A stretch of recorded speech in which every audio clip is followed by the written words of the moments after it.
Alkohol ohrožuje neustále životy lidí na našich silnicích. Proto pracovníci veřejné bezpečnosti často kontrolují řidiče, kteří nesedí za volantem, ale v hospodách.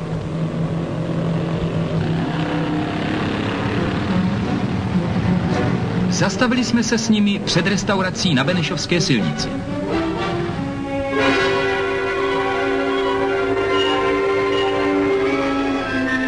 Tento řidič vypil jenom 1 desítku a to je ještě přípustné množství. I v hospodě na Mlýně se udržovala správná míra.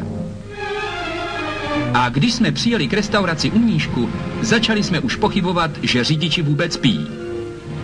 Řidič tohoto opuštěného auta náš názor rázem změnil. V hospodě u Bílého beránka popíjel 1 12 za druhou.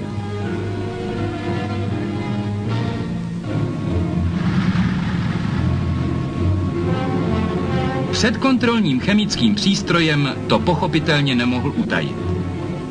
Stačila 2 vydýchnutí a Rostok zbělal. Nepomohly výmluvy ani ostrá slova. Řidič Jaroslav Šikl si půjde po dobrém pití nyní odpočinout.